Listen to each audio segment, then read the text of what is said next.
Hello, so this video is about tools that you would not just only use in the chemistry lab or in the chemistry class, but also on the SOL. So the periodic table of elements here, this is the one that they give you for the state of Virginia's standards of learning exam that you will take at the end of class if you still need that verified credit. Now this one comes in a little blurry. Yours will be a lot sharper on your page. I just wanted to point out a couple of things. Atomic mass is always in the upper left-hand corner. So that is where you would find those mass values the whole time. You use those mass values, one, because it's the number of protons plus neutrons in an atom. It's also what you use to find the molar mass of a substance. Now, the state of Virginia tends to like 2 decimal places. So even though there's more here, rounding to 2 decimal places typically will give you a number that exactly matches what's on the periodic table. So you can always use more, but don't use less. So for example, carbon here is 12.01 would be the 2 decimal place answer. So try to avoid just using 12 for that. What other information is on here? The symbol, notice capital first letter, lowercase second letter.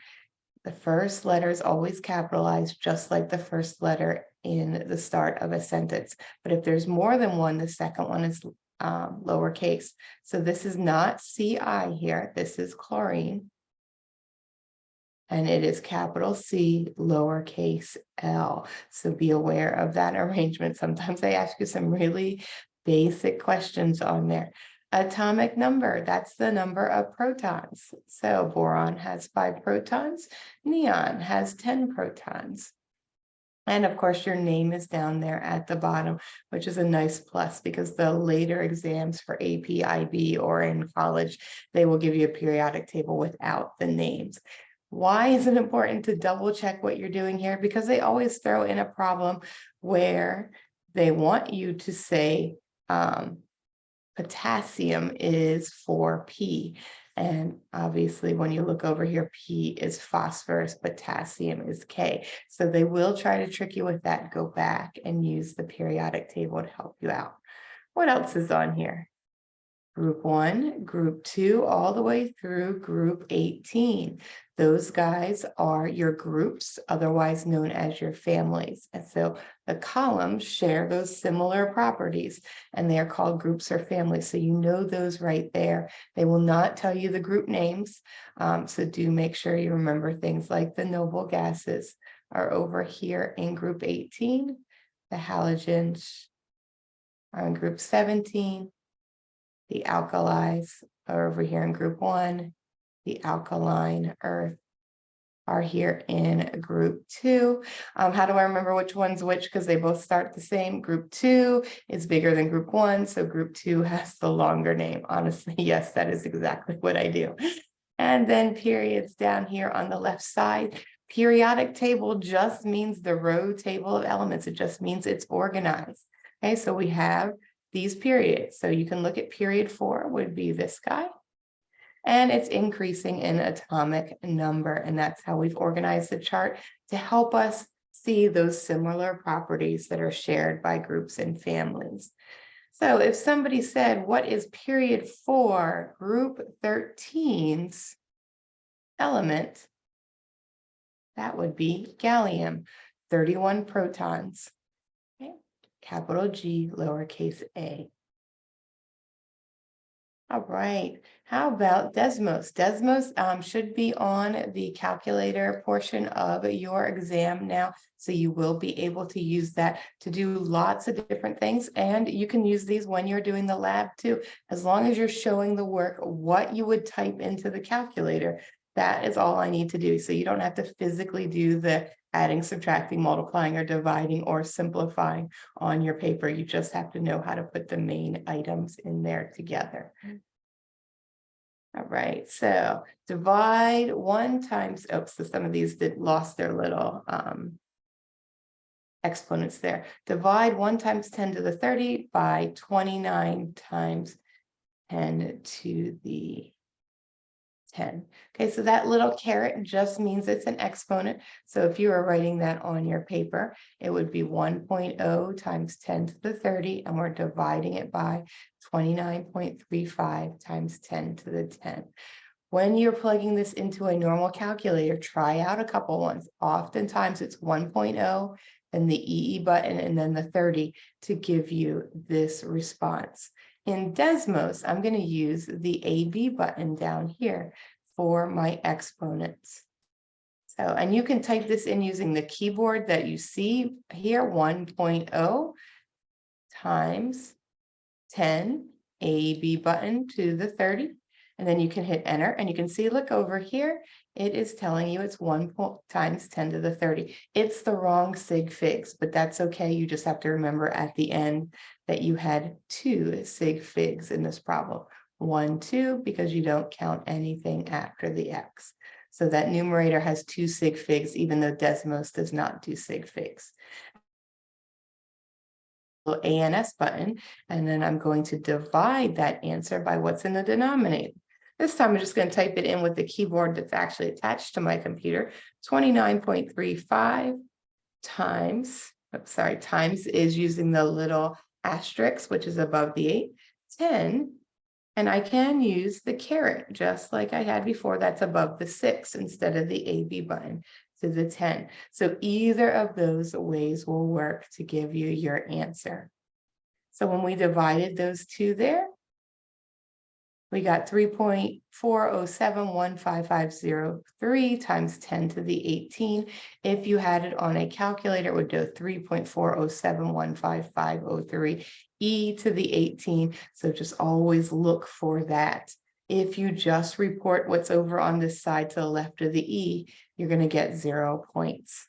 Okay, now this is the answer that the calculator gave us, but did not do sig figs. So I'm looking back over here, 1, 2, 3, 4 sig figs, because I don't count anything after the X.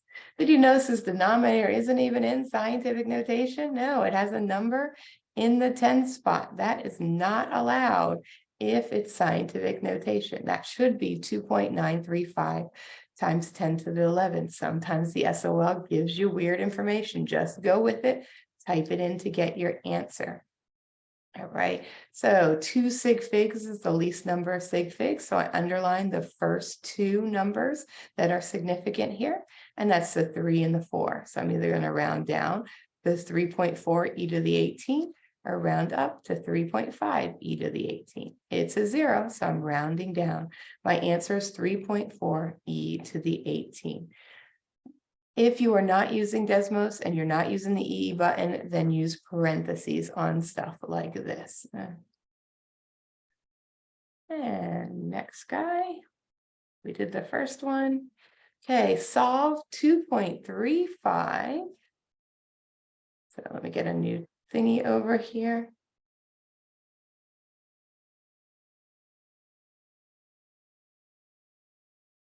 Come on, computer. There it goes. 2.35 times 5 times 123.4 divided by, look at that divided by, it's just right there. Now, mind you, with PEMDAS, that's actually going to be okay because we are multiplying and dividing the whole thing.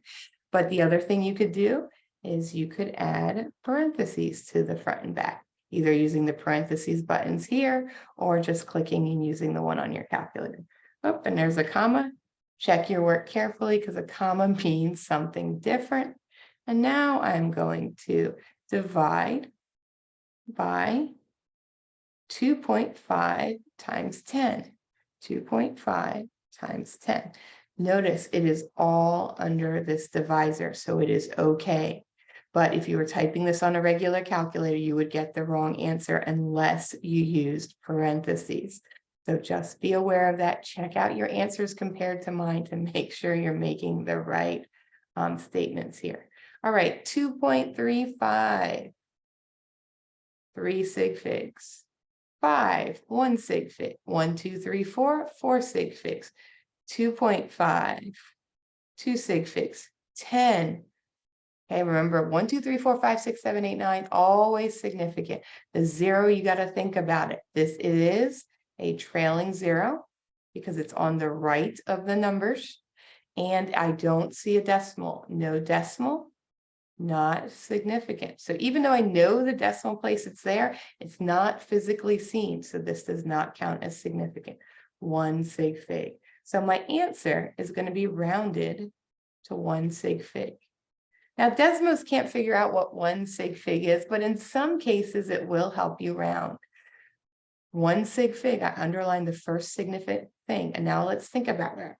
That 5 is in the tens place. So I'm going to either round down to the nearest 10 or round up to the nearest 10. When you are doing this in Desmos, I can now go over here to this function button, type in round. I want to round my answer. I don't see answer on this page, so I go back to the main one. I want to round my answer to, so I'm going to add a comma. Okay, make sure you have the comma there. It won't give you the right answer otherwise. You want to round 57.998 to the tens place. So let me show you a couple different ones where we have it here. If I say 0 or 9, nothing happens. 8, nothing happens. 7, 6, 5, 4, 3. Still nothing is happening. Why? Those are all the decimal places. So 5.7.998 rounded to the 5 decimal places is going to look identical to Desmos for that answer. But now when I go to 2 decimal places, 58 point, it's just 58. So if you know you needed 2 decimal places, you need to add those zeros on. So if it was needed to be round to 2 decimal places, and you type in the 2 here for 2 decimal places, it may not give you the exact answer you need. Always go back and check. I don't need 2 decimal places here, so I'm going to keep going. If I had to do 1 decimal place, notice it's the same thing because it would be 58.0. How about 0 decimal places? Okay, 0 decimal places is the same as round to the nearest whole number. So if you round to 0, that is rounding to the whole number. That is rounding to 0 decimal places. That is rounding to the nearest ones. All of those count for the 0. Again, we're off track because I don't need that. What do I need? I need the tens. So I got to go the other direction. -1 rounds me to the nearest tens. Okay. Notice if I round to the nearest 100, then it's closer to the near to 100. Round to the nearest 1,000, between 100 going to 1,000 or going down to 0, it shows going down to 0. So you're going to get some weird answers that are not going to work with chemistry. So I'm giving you a bunch of options here. But if you truly struggle at rounding, you can use the Desmos calculator to help you round. Again, let's go back to the main problem. We need to round to the nearest 10 because 1 sig fig falls on the tens place. So it would be -1 for that answer. We'll do a couple more now. Right. Round answer to 1 sig fig. 10 to the -5.2. So when you're typing this guy in there,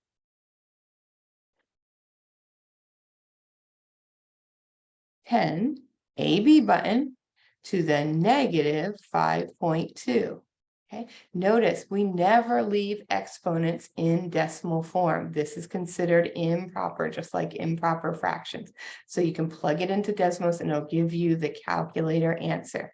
Notice it's still going to be close. So it's either going to be 10 to the -5 or 10 to the -6 they give you if you have 10 to the -5 point something. So our answer is like this. And we need to round this guy to 1 sig fig. That would be there.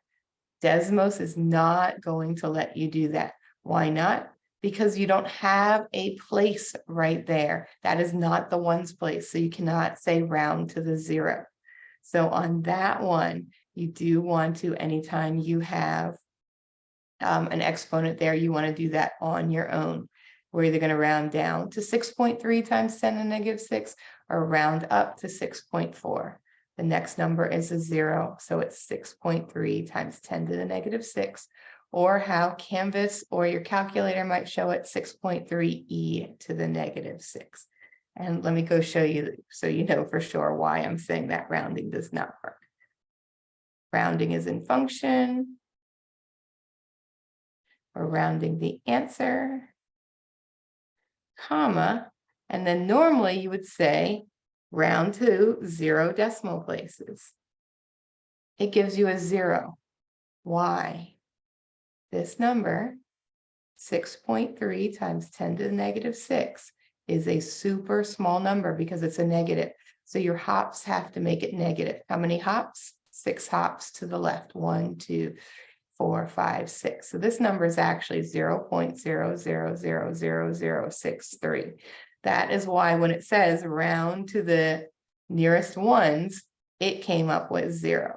So always double check what Desmos says. It's not always going to be able to give you the answer that you want, but it can do for rounding, but it can do all the other things on here really well. So it can evaluate everything, log 1, 2, 3.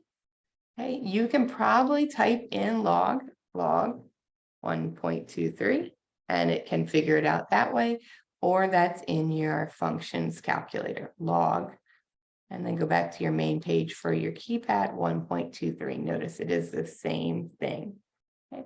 We want to round this guy to 2 sig figs, 0.089905111144. This is not a significant figure. Why? Leading zeros. They're the ones to the left of the numbers are never significant. So my first underline is here. How many underlines do I need? 2. So I am rounding to the 10 hundredths to the thousandths place. Or the 1, 2, 3 decimal place. So here's 0 decimal places. -1 would give you the tens, -2 would give you the hundreds, but I'm going smaller, 0, 1, 2, 3. So I'm going to round to place 3. Function, round, main, answer, comma, 3. It did that for me. Now you're looking at that and you're going, wait, that's not 3 decimal places, right?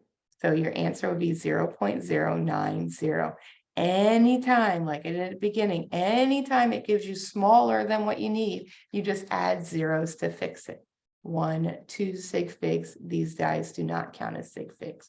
So my answer is 0.090. If you're finding rounding by Desmos much more confusing by hand, yes, it is. But if you struggle with rounding and get used to the system and practice it, maybe that will help you out later. Okay, the main thing you want to know is this guy can do all sorts of complex combinations of problems. Right, and that's all we have for today.